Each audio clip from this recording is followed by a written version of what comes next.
I'm just waiting a few minutes till everyone can hear me. Welcome. Oops. So, hello, everyone. So there's still a few of you coming. So I hope you can hear me okay. Perhaps you can give me a thumbs. Yes, Gabriel, thank you. Thumbs up. Yeah, great. Okay, seems to be fine. If there are any issues, with the sound or anything that you can't see or can see that you shouldn't see or something like that, you can either just unmute your mic and give me a heads up or just write something in the chat because I have an eye on that too. Yeah, but welcome to all of you on this kind of sunny Tuesday afternoon to one of the most hated topics when it comes to application writing, and it's the cover letter. So I believe that perhaps, yeah, is there someone here today that who enjoys cover letter writing? I don't believe, but perhaps you can just write in a chat from a scale to, 1 to 5. What do you think? How much are you struggling with cover letter writing if 5 is the highest? Okay. So Alireza already did a 5. Teaching is sending an emoji. Okay. 6. Sebastian is even doing a 6. Okay, great. Juliana, she's already at a 3, so I think this is great. Yeah. So you're really in good company. So my name is Sabrina, and I have been a career counselor for 9 years now at TUM. And I think I never found anyone who didn't tell me, oh, this is just a pest, this cover letter writing. And it's, of course, there is a lot of discussion, especially since, the large language models, um, there is more possibility now to use these AI systems, large language models, to write your text. And now there's even more discussion about, do you still need a cover letter or don't you? And I believe you're all here today because you heard or believe that a cover letter still needs to be written, that it's still important. So 1/3 of all applicants are applying to positions more if a cover letter is not necessary. So this doesn't surprise us. 37% of all applicants are struggling with the design for cover letter. So even there, we are in good company. If we look at the companies, then we can see that from the DAX 40 companies, only every 5th company is still asking for a cover letter. So there's definitely less and less cover letter writing involved, and only 9% of the most funded startups are asking for cover letters. So if you're asking me what the future of cover letter is, I think in the near future, there will be less and less cover letters required on the application process. But at the moment, still, if you're applying in Germany, a lot of companies are relying that you design cover letters. And of course, we will come to that. It really depends on the competition. So you can imagine if you're applying for a position where only 10 people are applying and you are the only person who has a background that fits the job description, then you will be invited even if you don't include a cover letter because you're an interesting candidate, If you are in an application surrounding where a lot of applicants are and you have a lot of competition, then it can come down to you do have a cover letter or you don't. Just to come to the next round. Yeah, but we're already in the topic right now. I wanted to say, I already said that I'm Sabrina. I'm a career counselor at TUM. I'm doing events for PhD and postdocs who want to join the industry, and also for international candidates who want to stay in Germany and start working here. I don't know how many of you have visited some of our webinars already? Could you just, by the raise of hand, show me if you have ever made use of our services? Abhishek, Alexandra, Juliana, Sebastian. Okay. The other ones? Oh, yeah, now you're coming. Okay. Okay. So yeah, I would say about yeah, 10 of you, around 10 of you. Okay, I will take a few minutes to introduce alumni in career. So for TUM, it's very important that you have a good start into your career in Germany. And this is why they put TUM Alumni in Career in charge. And we are offering services all around starting your career and developing your career in Germany. We have lots of webinars and seminars like this one about cover letter writing or CV writing, but also on other topics like interview situations, salary negotiations, or working in Germany, rules and regulations. We also have the interview clinic, so I put the upcoming webinars here for you. Where you can just find out everything about the interview and also try it out for yourself, how it is to be interviewed. We are also doing CV and cover letter check. So when you have done this webinar here, you can upload your cover letter to the CV check online and you will get feedback on that.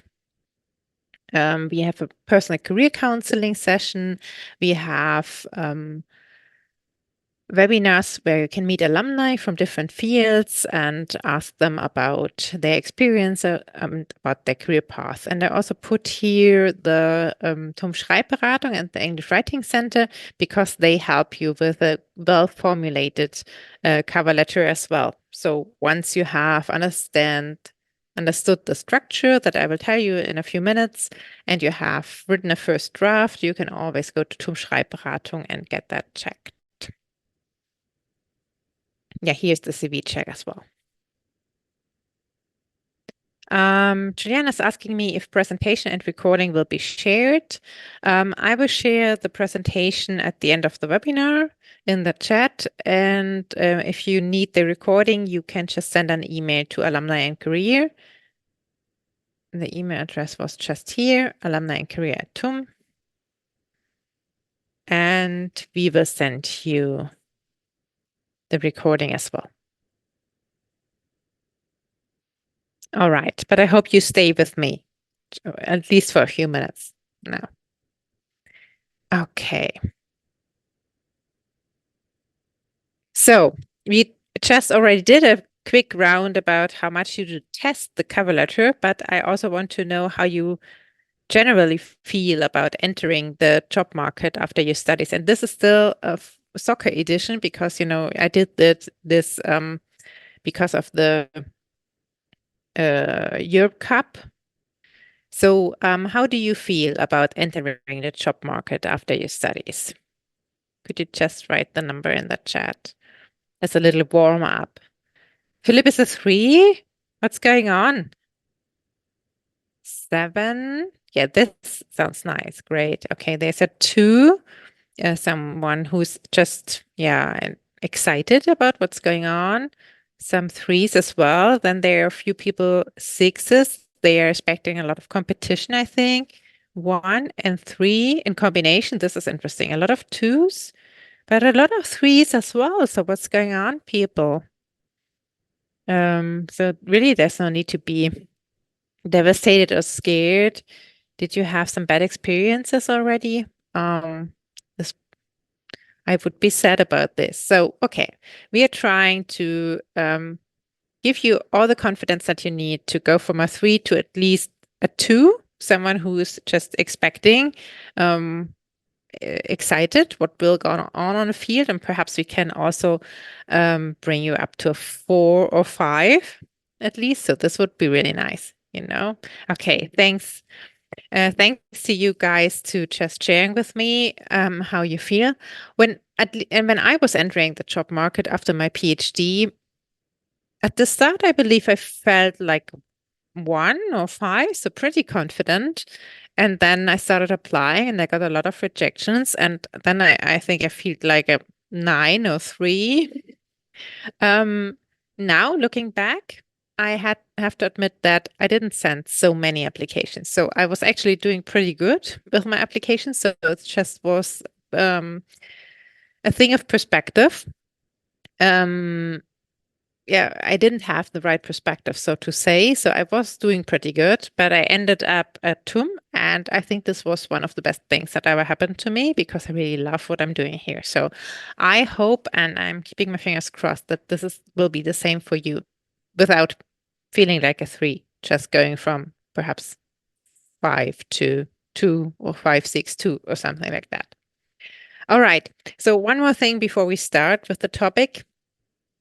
If you feel like it, I would really love to see your faces. So I don't mind if you're eating lunch or if you're lying in the sun or are anywhere else. Hi, nice to see you. I think it's every time it's a little bit nicer to see just your faces, you know. Um, then I will make breaks. Hi, thank you very much. I will make breaks every once and then and ask for your questions, but every time you have a question, just raise your hand or write it in the chat. Um, I will be happy to answer them. And then at the end of the webinar, we have some short feedback sessions. So I really love to have your feedback. And even if something comes to your mind later on, you can just send me an email. I really appreciate every kind of feedback that you guys can give me. All right. There is already a question in the chat. How many applications do you think is too many? Okay. There isn't such a thing like too many applications, but you know, as career counselor, we always need to assess the situation. So we have very often people coming to ask and us and telling us, "Oh, I sent so many applications, I don't know what to do." And what I do first as a career counselor is trying to find out what the situation exactly is. And for this, I find it very helpful to use a rule of thumb that you can use in Germany. And this is, on average, you will need 10 applications for one job interview and 3 interviews for one job offer. So this means, on average, you will need around 30 applications. And for a lot of people, this already feels like an immense number of applications because, you know, getting 9 rejections and 1 interview offer, it really feels like a lot of rejections because you're actually being rejected, you know. But looking at the job market, it isn't really. So this is really a good quota. And then it really depends on what kind of degree you have or what kind of if how good your German skills are. The numbers can be a little bit higher if you're only speaking English. So a lot of times I'm not worrying if someone sent about 60 applications and had 2 job interviews. Then I still think that this might be a good quota as well. So you need a little bit of endurance applying in Germany, I think. All right. So we will start with the agenda. I will say a few things about application documents in Germany in general.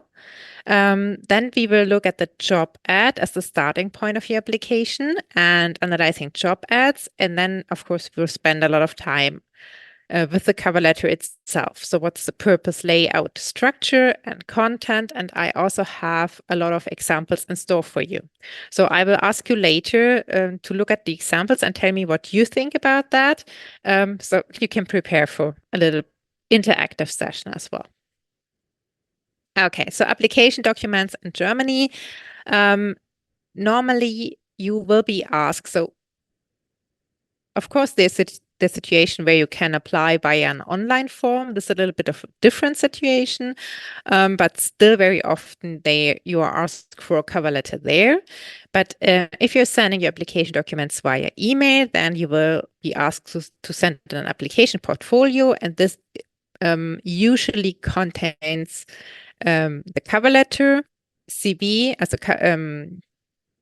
CV with a photo, and copies of your certificates, so work certificates as well as your certificates from your degree and your studies.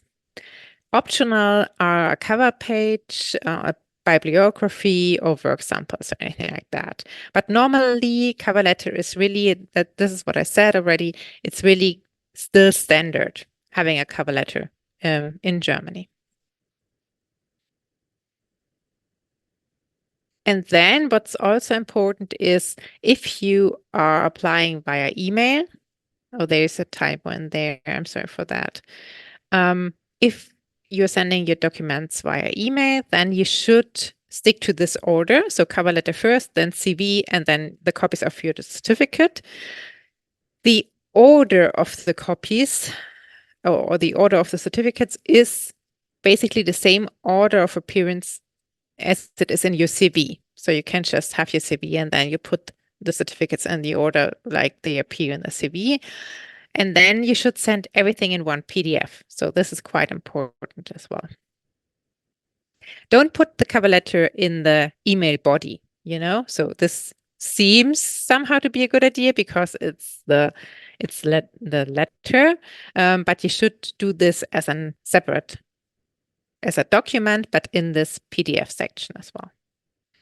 You can, if it comes to the email body, you can just write to them, attached, you will find my application for position XYZ. All right, so there's no need to write a lot of things in the email body. Okay. Yeah, we will just have a quick look to the purpose of CV and cover letter. In the CV basically presents an overview of your experience. I don't know how many of you have been to my CV webinar last week or 2 weeks ago. The CV is also designed for a special job offer, but basically it has an overview of the things that you did and where you get your knowledge from and what skills you have. The cover letter is then really the matching between your profile and the job requirements. So this is what you should do in the cover letter. This means that you match your skills to the tasks that are described in a job ad. A little bit of motivation here can be in there as well. And then in the interview, it comes down to what is your personality? How do you deal with tasks, problems, and people? So here are really, they are knowing what kind of skills and knowledge you have, where you see the matches, and then it comes really down to testing your personality and if you are a good fit for the team or the company. Just one thing, because for me, this is really the essence of every cover letter writing and every CV writing as well. I had this in my CV webinar. So if you're just hearing that again, just give me this 2 minutes of your time. What is the goal of your application? The goal of your application is to create an overlap. On the one side, there's you with your key skills, strengths, and experiences, everything that you know and you learned, and everything that you can do. And on the other side, there's the employer. And the employer basically has 2 aspects to consider. So there's once the job-specific requirements, like, if you're applying for an electromobility job, they need someone who has experience with designing electromobility vehicles or something like that. And then there are the needs of the company. So if you are thinking about this electromobility job, you need to find out where in the market does the company stand when it comes to electromobility. Are they first in their market and do they want to stay first? Are they second in the market and perhaps they want to be first? Are they only doing electromobility because everyone does that and they're really not putting lots of money in there? So this is also something that is important when trying to find this overlap. And then, of course, it's just like that. If the overlap gets bigger, you're better skilled to do the job for the employer. And if the overlap gets smaller, you are not skilled or not so much skilled. So in your application, it is your task to show that this overlap is pretty big, you know?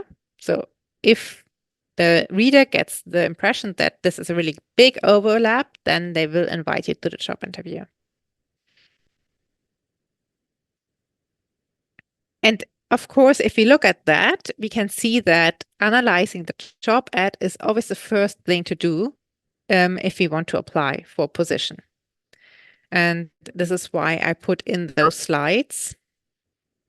I just saw that Virat also asked about the specifications for the photo. Virat, in Germany, you really need to have a professional application picture. Perhaps you can Google that. You will get quite a good overview about how they look. So normally they show a little bit more of your body than just a passport picture does. So a little bit more of your upper body.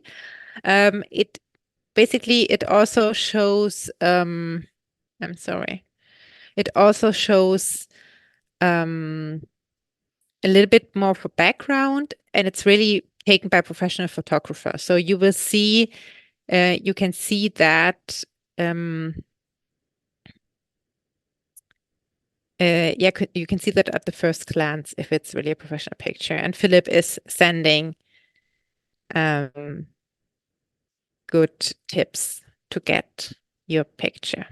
Yes, they know what they do. So this is an important thing to say. TUM offers such services as well. We also offer application picture services for free on our career days. And ICOM has also for free application picture shooting on their career forums. Okay, so coming back to analyzing job ads. If you're analyzing job ads, you should think about, we had this already, so what is this job about and who is the employer? Of course, what are the benefits and the pay, how to apply for the job, and other important information. I have put together an example here. So here's someone looking for a working student, front-end developer. And now if we look at this job description, we can see something that is very common. So it's usually done this way. So you have basically 3 sections. Yeah, basically. So one section is about your task and your responsibilities. So what you actually will do at the job that you're applying for. Then one section will be about your skills and experiences. And then the third section basically is about how to apply, what kind of information they need, and very often some of the benefits they are offering you. What a lot of people do is when analyzing the job ads is that you go to your skills and experience section and are looking in there. What kind of skills do you need? But if we see the highlight that my colleague did here, so you see key skills is yellow, then we can see that a lot of the key skills are all also to be found in the task and responsibility section. And from my experience, I feel that very often the most important keywords, and if you have been to my webinar about cover letter writing, you know that keywords are pretty important. A lot of the important keywords are really to be found in this task section, not in the skills and experience section. If we look a little bit closer in here, then you can see that they're asking for experience with a special project, then other then other programs, still other programs and IT skills, and then working in agile mode, which is basically, for every developer important. Then there's the bachelor degree. Then there's something about the English language and German. Then there are some cultural or personality values like creativity and entrepreneurial spirit and interests, perhaps. that might be relevant to you.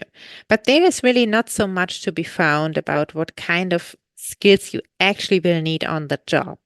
But if we go to the first section, we can see that they are looking for someone who will work on designing, building, and enhancing our user-facing web applications. So this is user-oriented. Basically, every good programming should be user-oriented, but they are telling us that they are looking for someone who has really the user in mind. So this is a keyword that wasn't mentioned down here, but what I would believe would be a really important keyword or something that they're really looking for.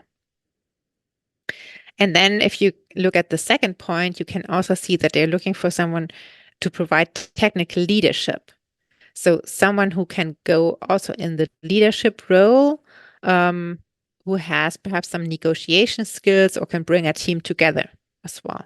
And then, of course, here work with other team members to translate high-level requirements into epic stories and tasks. So this verb translate here means that they're looking for someone who can communicate on different levels. So someone who can communicate to the customer as well as to the team. So I don't know who of you is doing some programming or has experience in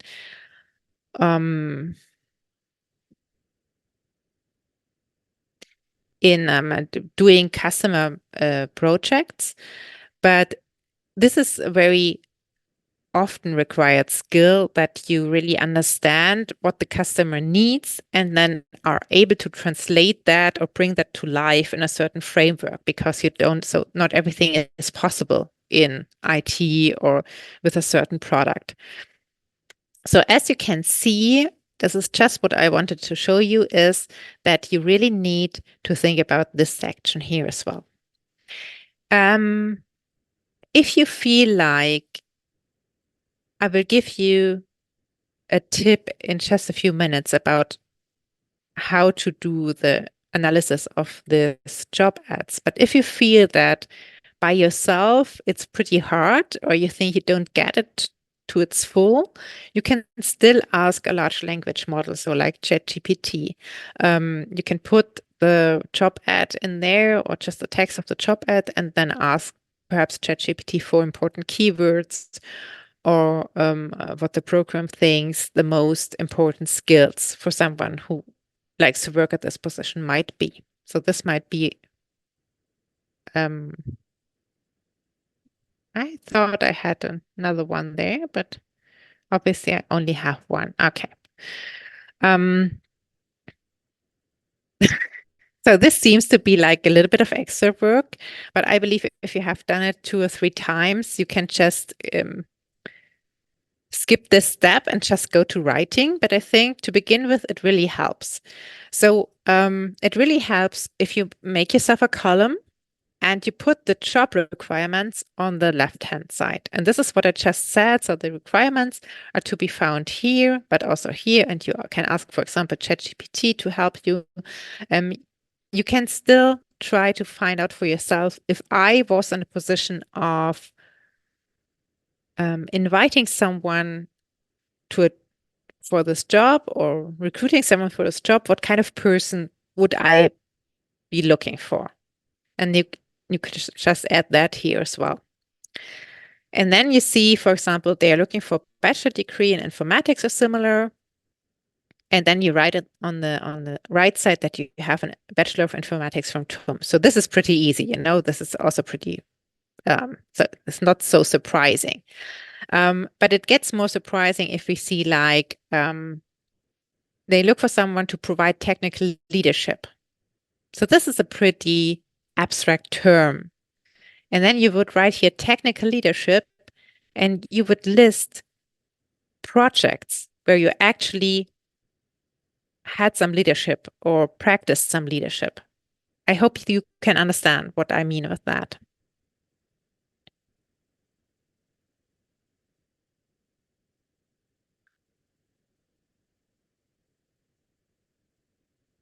Or also you can see here that they are looking for someone. We had that user-facing web applications. So if you can see that here, you should write in your cover letter just a few examples of user-oriented projects that you did, for example.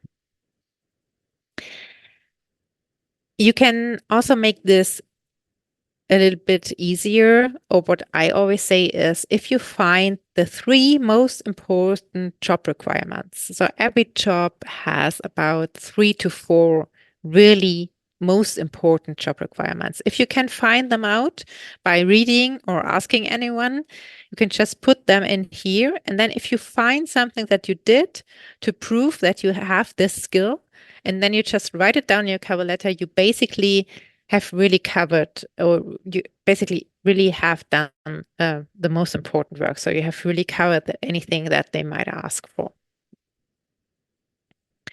Okay, so this was about cover letter preparation and job analysis. I will stop here for a second and ask you if you have any questions. We will come to layout and structure in just a few minutes.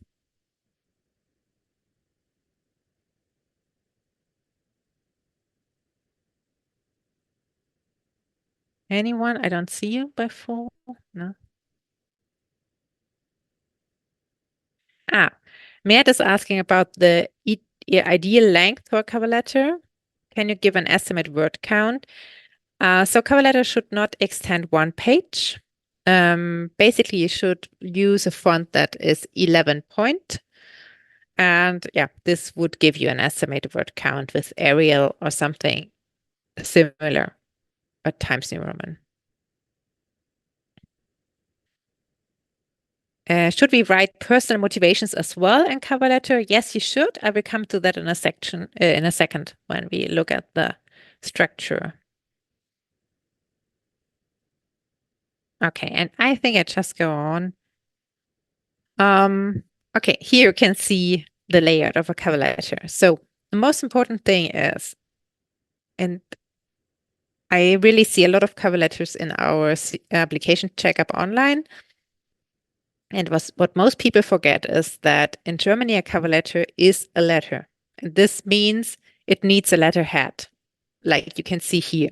So of course we are in Germany, so there's also a DIN norm for that. It's DIN 5008, but it's really not, you really don't have really to follow this DIN norm, but you should really include a letterhead in your cover letter.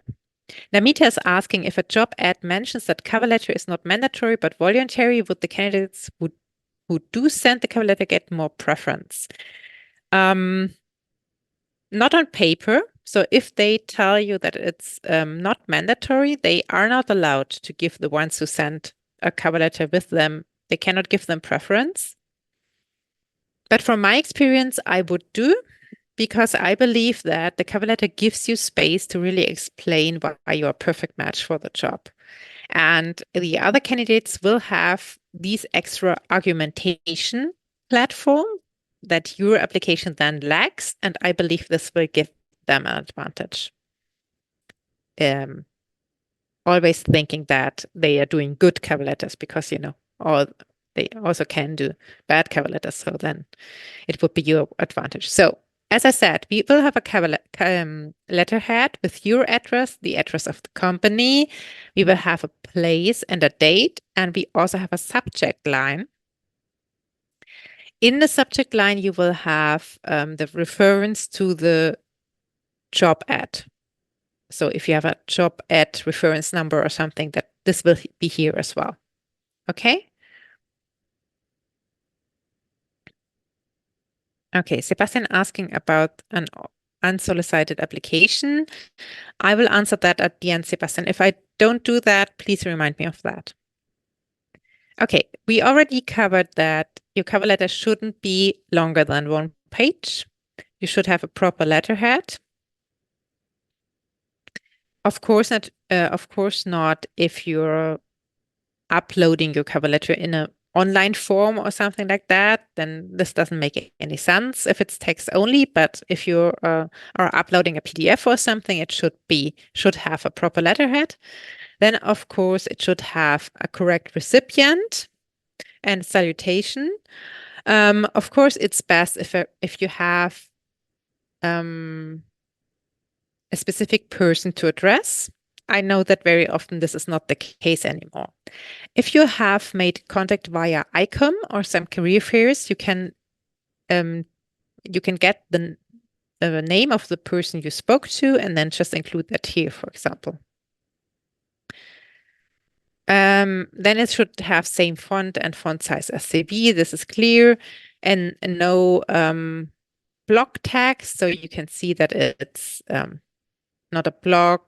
And so I'm missing the English word here. Perhaps you can help me. So this is Flattersatz in German. Philip is asking to whom it may concern if this is okay. It seems rather rude. I believe that it is okay. I see Philip like you, coming from a German culture. I would always look for something like dear hiring manager or dear sir, madam.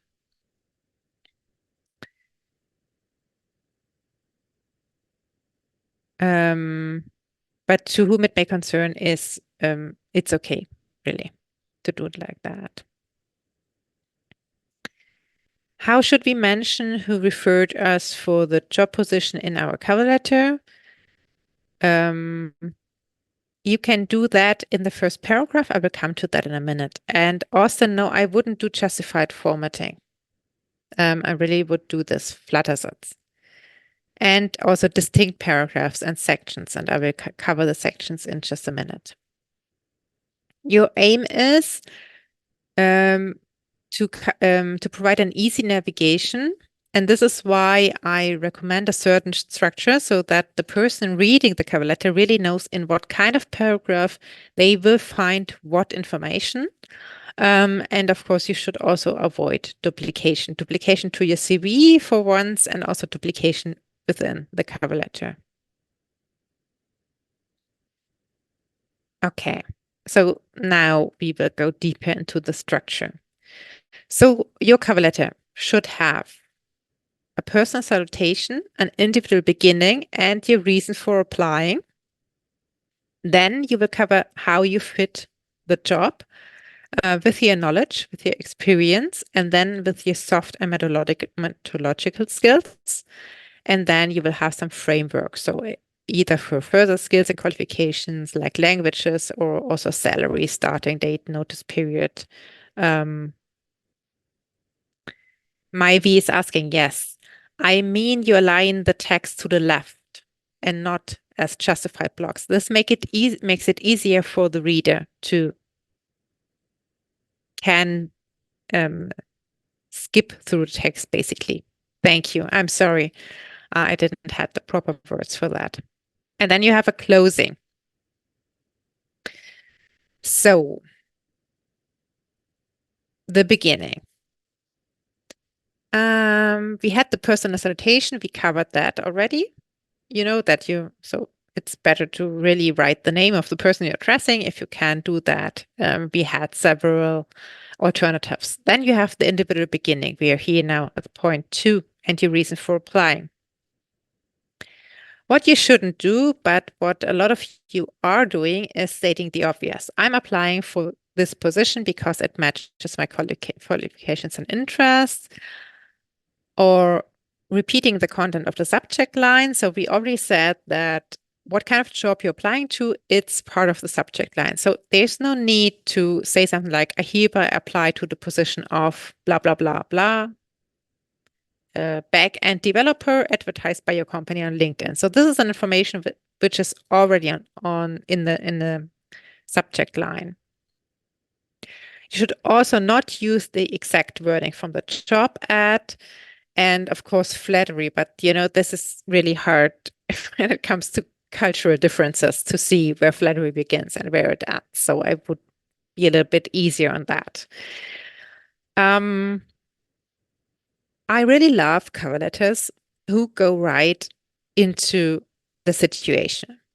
So saying something like, I'm just looking if we have, yeah. So we can see some examples here, for example. So let us say that you said, Dear Mr. Miller, your company has accompanied me for the entirety of my master's studies in power engineering at Technical University of TUM. As a working student, I supported, and so on and so forth. I hear from a lot of you that you feel like this, it's a very prompt beginning of the cover letter, but this is really what we love to do here, or what we should do here. We don't need some introduction or easy going with the beginning. We just need to go right into media res. You go just right to the topic, because everyone who opens a cover letter knows what to expect. They're looking for some informations there. They don't look for surrounding or some easy entry. So I really love also cover letters that start with, as an expert in power engineering, I can provide this or that. Or as an expert in power engineering, I'm really interested in working at your company because you are top of the world when it comes to, I don't know, electromobility vehicles, as we had that earlier, or something like that. So you're really allowed to just go right in. If you feel like you have problems with that, I have a good tip for you. This is what I always do. I start my letters, just write them like I want to, and then I just delete the first two sentences. And then very often it's really okay. So you can just start writing and then delete everything that you don't need. And if it feels like, oh, this is very abrupt, start, then I think you're perfectly right. It's very good to start with a highlight to grab the reader's attention. You can do that by mentioning personal contact. So this is what we were just asking from Ali Reza before. I met your colleague XYZ at this career fair, or thank you for the phone call that we had earlier, or something like that. You can address company news. I recently heard that you got an award for your electromobility vehicle, or that you are on the verge of exploring new markets, or something like that. You can start with your work experience, if it's directly related to the company you're applying, or your expertise. The important thing here is that in the beginning, you should explain why you are applying for this job and for this company. So this is, I was asked earlier about where does the motivation comes in, and this is just right at the beginning. So I want to know, why are you applying for my company? Why you are applying for this job and not just any other job? And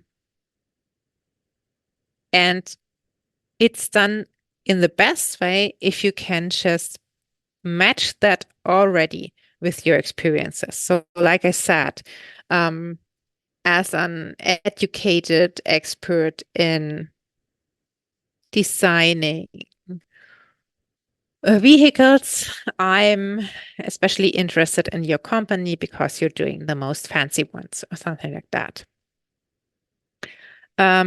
This is also the hardest thing to do with your cover letter. I know that at the beginning, it really takes a lot of time to do that. But I hope that you believe me if I tell you, try to do that 5 times, and then the 6th time will be easier.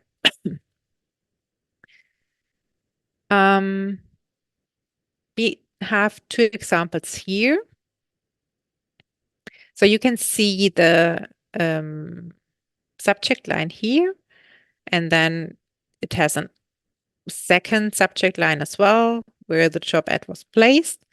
And then someone is referring to phone talk that they had. And here you can see that they are already pointing out what kind of education they have. Physicists with a master degree from Technical University of Munich, I am particularly keen to contribute to the development of efficient and seminal technology projects, etc., etc., etc. And then we had this already. And here is someone mentioning, okay, you shouldn't start your letter with an I because this is also pretty rude, but okay, we can just turn that around. The activities of your institution are interested because.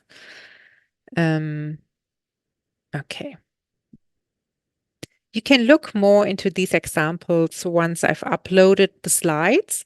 For me, at the moment, it's really important to give you an overview of the whole structure of a cover letter, and then perhaps you can really look into the individual examples later.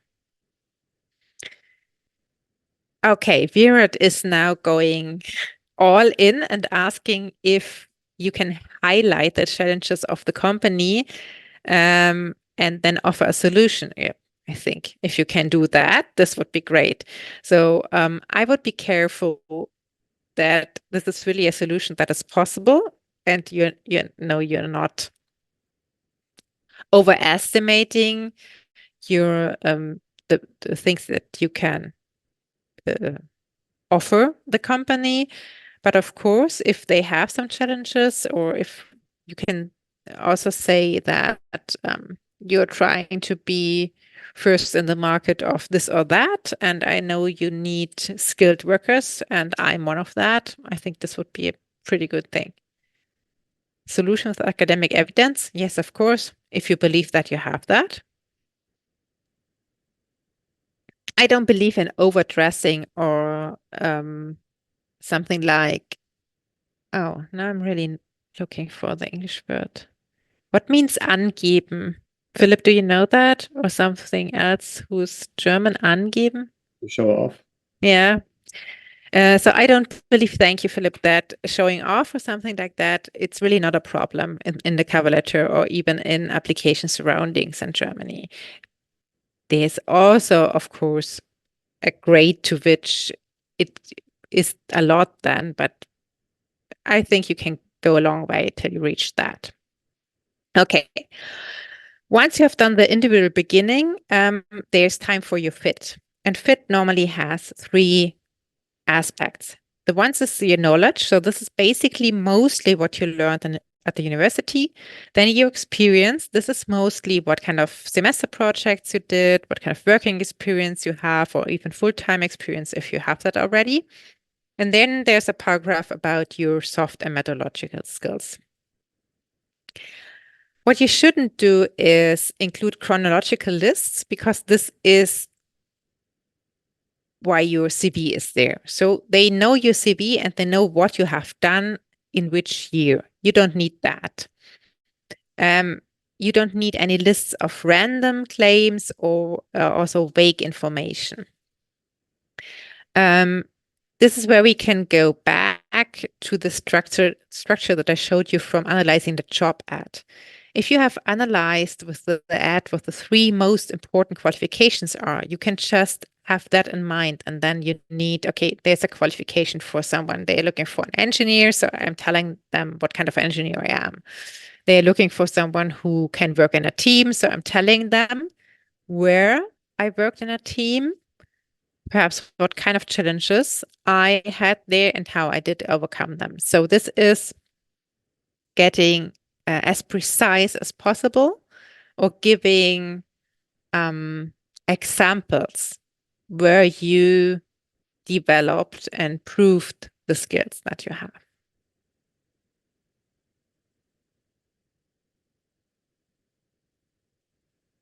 Usually you start with your strongest argument to illustrate your fit for a position. In your case, this will be usually your education or even practical experience, depending on what kind of situation you're in right now. So for example, you start with, as part of my bachelor degree in biology at TU Munich, I gained a fundamental understanding of, or in September, I will graduate from TUM with a bachelor's degree in sports, and now I'm this or that. So now we're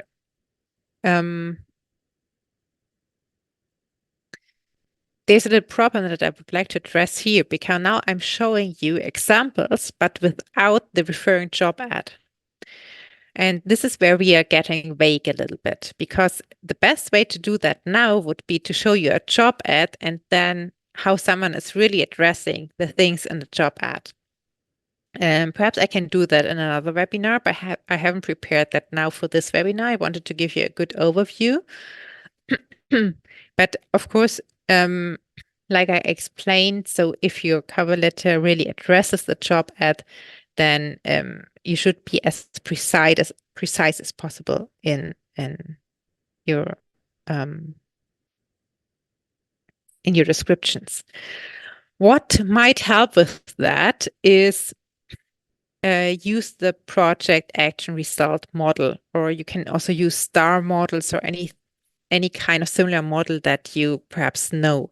So the PAR model just says that you mention the problem. So I did a project where I had to do a new program for a customer, and the customer really didn't know what they wanted to have. What was your solution? I talked to the customer, or I don't know, I set up some database or something like that. We interviewed the users, or I don't know, and then the benefit. So what was your outcome? And then by then, we enhanced the performance of the website, for example. Yeah.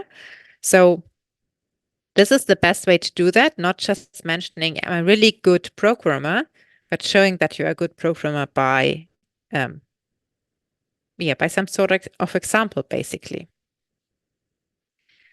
We have some example scenarios here, and I'm just realizing that I'm running out of time. But we will have a look into one. So someone is mentioning, recently I completed my studies of aerospace engineering at TUM with excellent grades. I always had a passion for rockets, which I have focused on over the past 2 years. My main field of interest are propulsion systems from various lectures, such as, and here are some lectures. I have a solid understanding of rocket propulsion, its test procedures, and the execution of the launch process.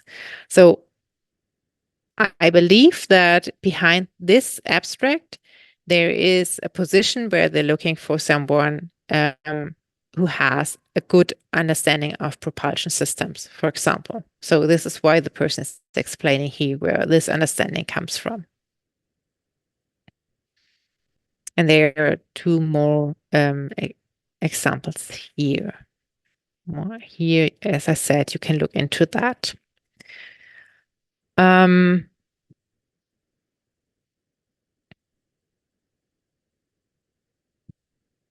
This is basically also some kind of STAR or PRR model. What did you learn that helped you in this position? So through my experience as this, I learned to do that. Or as I said, this is what I said already, to always prove your competencies through a project or something else. What you should avoid here is being very unspecific. So if we read something like, during my current role, I was able to prove my analytical and organizational skills, we can believe that or not, but we don't know exactly what kind of analytical skills you acquired and where you have put them to practice. And we also can't evaluate if they are reliable or if they're important for the work that you would do in my company. And here are some examples for soft and methodological skills as well. And then at the end, so this is the most important section, of course, section 3. And then we will have some framework and closing. So in the end, or in the framework, there can be different matters to address. There can be the need to clarify, for example, where you want to work. So if they have different locations, or if they want someone to be able to travel a lot, then you can explain that here. If the salary expectations are asked for in the job ad, you will also add that to the end. You can add your potential starting date, and then, of course, you can include a thank you and salutation, of course, and your signature. You should always add a handwritten signature, so you can just write your signature on a white paper, piece of scan, or some digital tools and just insert it as a JPEG. I have a slide here as well on addressing salary expectations. I don't know if this is important for you. We can have a talk about that in just a few minutes. So here are a few examples on how to do that. So this is just a quick resume. What you shouldn't do is standard sentences and set phrases. I also advise against standard cover letters. Then better don't send any cover letter. You shouldn't just list skills without any projects or something like that to bring them to life. Please be really aware of your spelling, of grammatical mistakes, and also bad linguistic form. Not every sentence should start with an I, for example, or if your sentences are too long. You should not tell your CV chronologically. This shouldn't be the case if you had analyzed the job ad and done the preparation like we talked about. You should not mentioning experience that is not on your CV. So people who are reading your cover letter and see something interesting should be able to retrieve this information from your CV as well. Of course, structure is very important in Germany. It's also not good if you not mention why you're applying. And we are also not advising for sending blind applications or writing a motivation letter instead of a cover letter. So this is a different thing. In a letter of motivation, you're basically explaining a lot about your personal situation and why a job might be good for you. In the cover letter, it's really a change of perspective. You are explaining why you are a good fit for the company. Okay. Yeah. So I was just going through the structure quick, and I can add a few more minutes now for the questions and answer round. I hope it wasn't too fast at the end. I have a general question because I want to apply for a doctoral position, and therefore my master thesis is like quite important and mainly my main argument to get a position. Now the question is, should I somehow send the thesis within this PDF document? It should be too long. It's like 100 pages. Or in this moment, I have a website where there is a link to my master thesis. Okay. So now I'm a bit unsure how to. Yeah. So for a doctorate position, I think it's good to add an addendum. So you can just mentioning what you did in your master thesis in the CV, and perhaps you can do an abstract of about 1 page and add that to the application. I would do that. Okay. Good. Please try to make sure that you really point out the things that will help you with the PhD. So if there are methodological similarities or something like that. Okay, so in this moment, I have a PDF document that I think is like 4 pages with different projects I had, like scientific projects, and in the end, my master thesis, obviously. So should I shorten this to 1 page, or is 4 pages fine? I mean, like all of these projects are in robotics, so I want to apply for robotics, so it's not unnecessary, but maybe it's a bit too much. Yeah, so now it really depends on what you think is the most important project for the professor who wants to hire you for the PhD. Okay, like I mean, in general, there are like 4 bigger projects, and all are in this area. So to draw a bigger picture, all 4 are interesting, but I mean, maybe still it's too long. I'm not sure about. Yeah.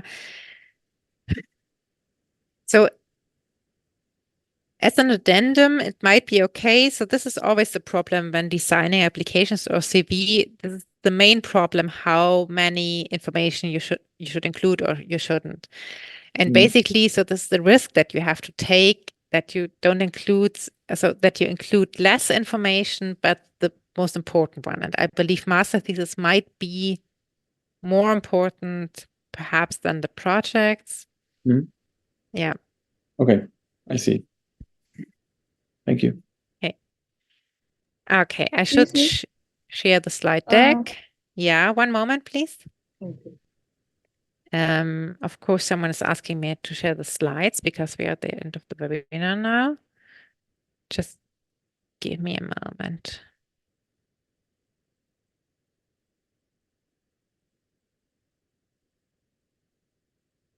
Okay, seems fine. Here you go. Okay, now, Gabrielle.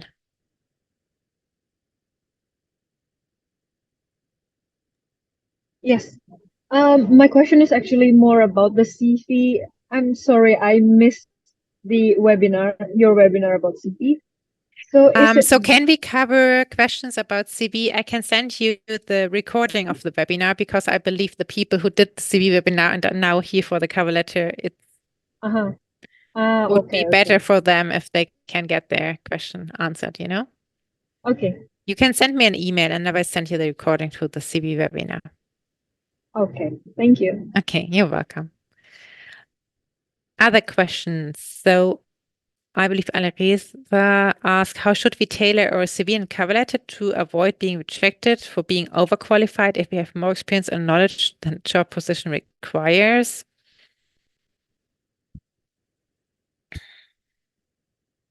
I don't believe in all overqualification. So either you're qualified or you aren't. Overqualification only comes if they believe that you won't stay long for the job. And this is something that you transport via the cover letter. This is something that you transport via explaining why you want to do that job and why you feel that is the best next step. And you also do that by finding out the right arguments why you are perfect for that job. So I really don't believe in overqualification. I think the question was how we should tailor the documents, and I need to refer to the beginning of the webinar. You just need to find out what kind of person are they looking for and then showing them that you are this person. And of course, a lot of companies are really interested in this. Why do you apply for our company and for this job? Exactly for these reasons. They want people who, stay for the job a little while. And this is why they want to find out why you want to work for them and on that job. This is where this really comes and is important. Austin is asking, can we provide links to works and references on your CV and cover letter? You can provide links, but you cannot expect someone to click on them. So basically, a lot of people don't click on links. This really just, if you really have a project that matches or is, let me start another point. Austin, I think you were in my CV webinar as well. We talked about that the first person to read your CV and cover letter is mostly the HR person. The HR person is not an educated engineer, propulsion manager, or anything. They have a totally different education. So they don't have a clue if you really write a lot of your technical stuff in there, or if the links or their work samples and a lot of technical stuff in there. They need you to put in the keywords. So if you provide links, they are then later perhaps for the department manager or something like that. I won't believe that they have time to click on that. So what I wanted to say is anything that you want them to know, they should just be mentioned in the cover letter and CV. And then, of course, you can do references, but there shouldn't be any important information in there that you won't provide anywhere else. Virat, no, I'm sorry. At the moment, I cannot share the slide deck of the CB webinar because this is on another browser, not browser, but I can send that to you via email if you send me an email. Here's someone who needs the slide deck again. It's at the top of the chat.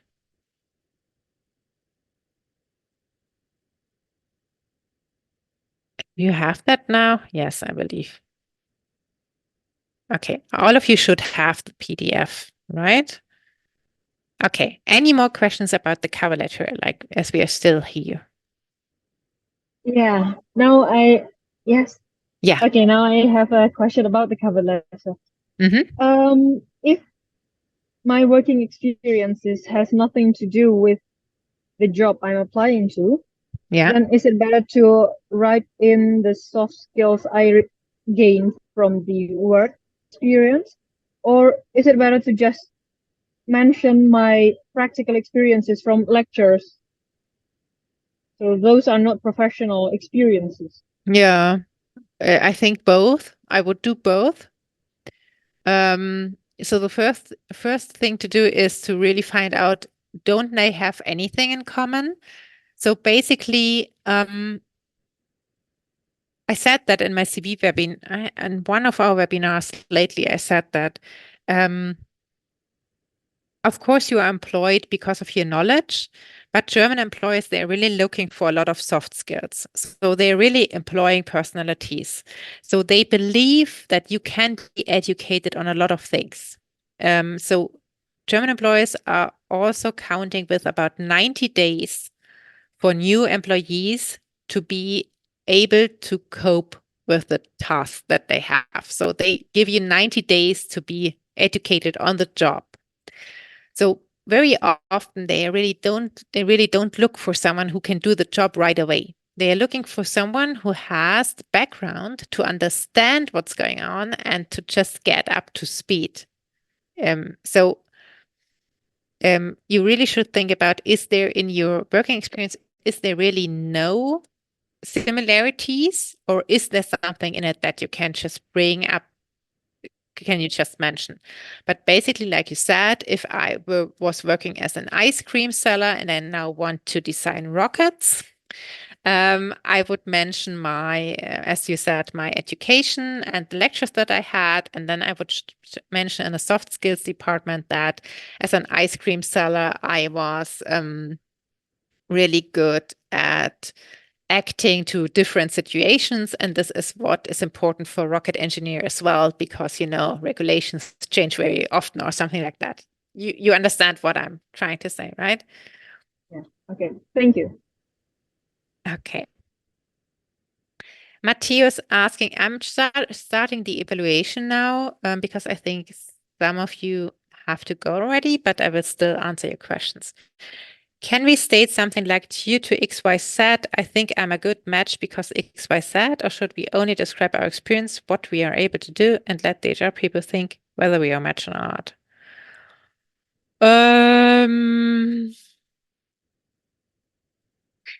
Personally, I wouldn't write so often I'm a good match because of that, because your whole cover letter is designed to show that you're a good match. So for me, it's just a duplication. I really think mentioning what kind of skills you have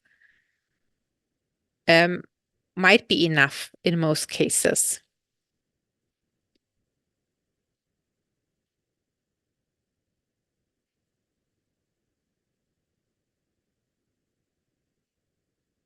Okay. Yeah, Sebastian, thank you very much for reminding me about the unsolicited applications. So if you want to prepare for that, there's a lot more research to be done. Because, we started by saying we are analyzing the job ad and we are going from there. So with the unsolicited application, you don't have a job ad, so you need something to replace that. What you do for that is researching the company and the website. Find as many informations as possible. So where is the company in the market? What do they want to achieve? Perhaps they have some kind of report about the last year or something on their website. If you can find that out, what kind of departments do they have? and then you start from there, and then you're just pointing out what kind of problems might the company have, what are they trying to achieve, and how can you help them to achieve that?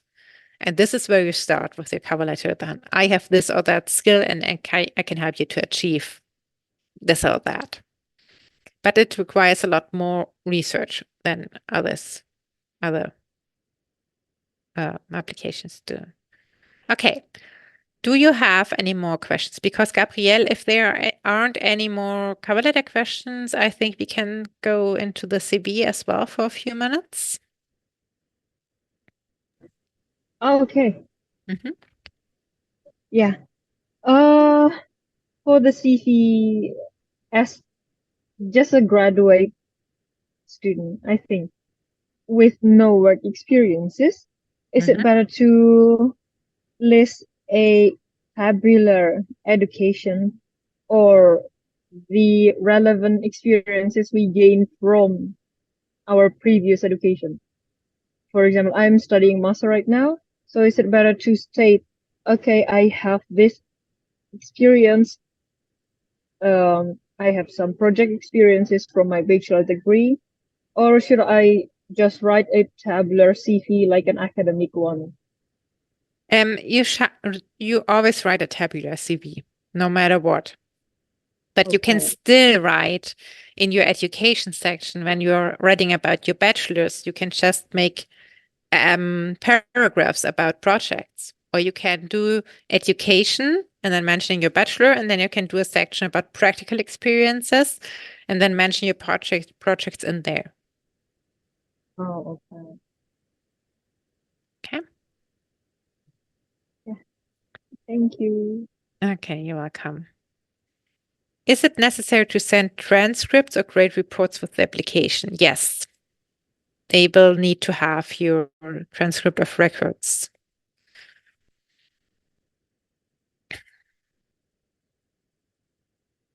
Or your certificates from your studies, depending if you have graduated or not.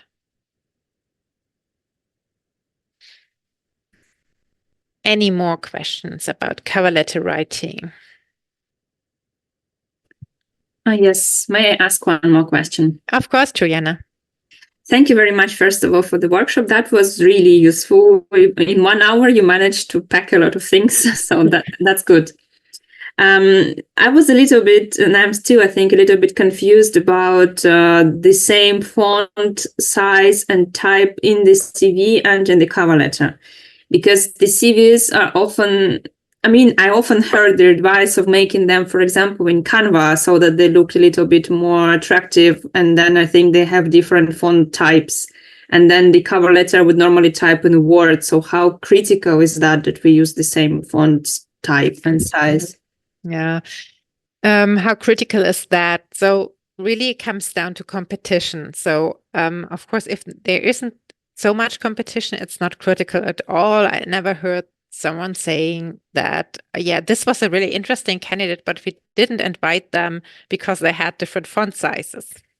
So what the problem here is this first stage that you need, or hurdle you need to overcome. So if you're applying for a position where just say 500 people are applying, then they're trying to get the number down of the applications that they're actually taking a look at. And they're doing that by looking for applications if they have a picture, for example, or if they're in a good format.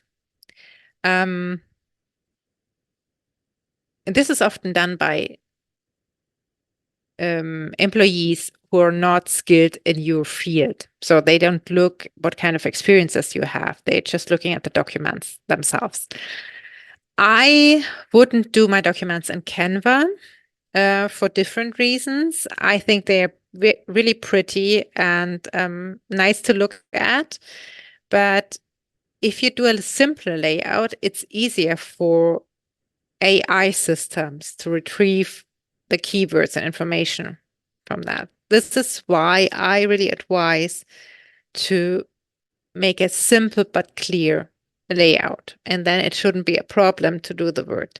Then the other way around, if you're still wanting to do that in Canva, you can also do your cover letter in Canva. So they have structures for cover letters as well in there.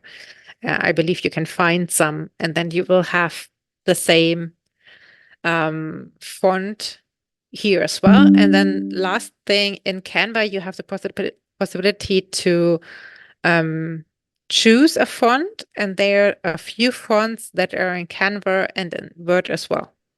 So this would also be a possibility. But like I said, if I were you, if this was my application, I would just take a normal Word layout, do my CV in there, simple, well-structured, clear, concise. In my opinion, it's the best fit for also the AI as well as HR recruiters and the department head. It's a fit for all of your readers, so to say.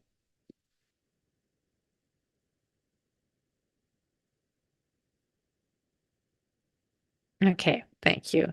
Austin is asking, if you don't have a TUM transcript being in the first semester, is it okay to provide transcripts from bachelors? Yeah, you should just provide your bachelor certificate then.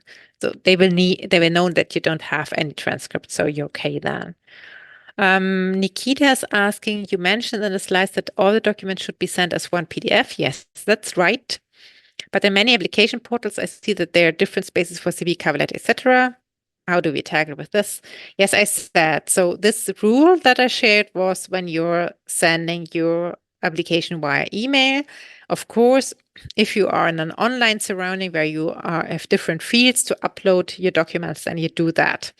What these programs do usually is putting all the documents together at the end of the process and sending that to the HR person. So then the program does the work for you. But of course, you should upload them one by one then. Okay. A lot of you are signing out. I can still be online a few more seconds, but I really would love to thank you for your time and being so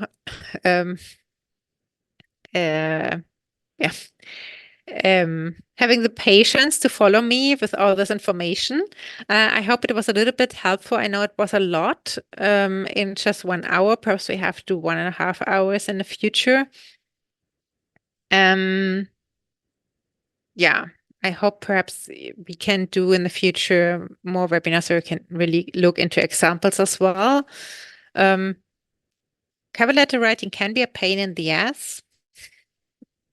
But I believe if you're well prepared and if you just have done it a few times, then you will get used to it. And then there's one more thing I wanted to add, that mostly for the first positions to take after master's or PhD, it's a lot of work. But then later on, if you're in the job market, it really gets easier because you get a better understanding of what people are looking for. So it's easier to address that. It just comes easier in the cover letter. And very often you don't need any cover letters because you're getting referred or something like that. And like I said, I believe cover letters will not be there in 5 years anymore, but at the moment they are still important. And it's always a good practice if you can practice how your skills match the job, because it's a really good preparation for the job interview as well. Okay, Juliana has one more question. Yes, thank you very much. It's so as far as I understood, we can send the cover letters for kind of check, right? So that someone could take a look and give us feedback. Yeah. But how long do you think then it normally takes? Because it would take me some time to write the cover letter and then to review it. Wouldn't that be too late? Like, how do you think fast should we be when the position is released? Yeah, so I would love to say it just takes us a few days, but at the moment we are unfortunately short of staff. So me and my colleague, it's just the two of us, we're doing our best to be as fast as possible. At the moment, can take up to 2 weeks.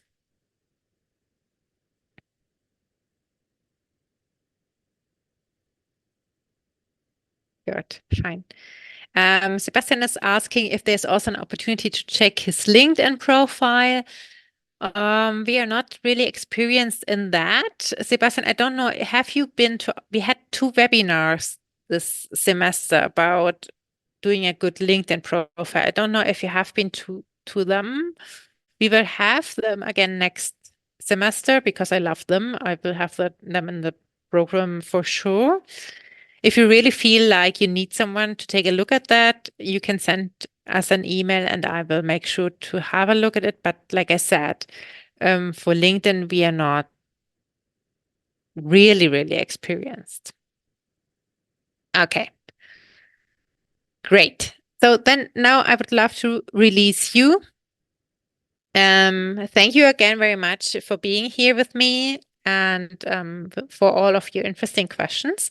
And yeah, hope to see you soon at one of our webinars again or services or anywhere. If you see me at the campus, just say hi. I really love to do conversations with you, right? All right. So then, bye. Have a nice day. You too. Have a nice day. Have a nice day, Sabrina. Bye. By the way, Bye.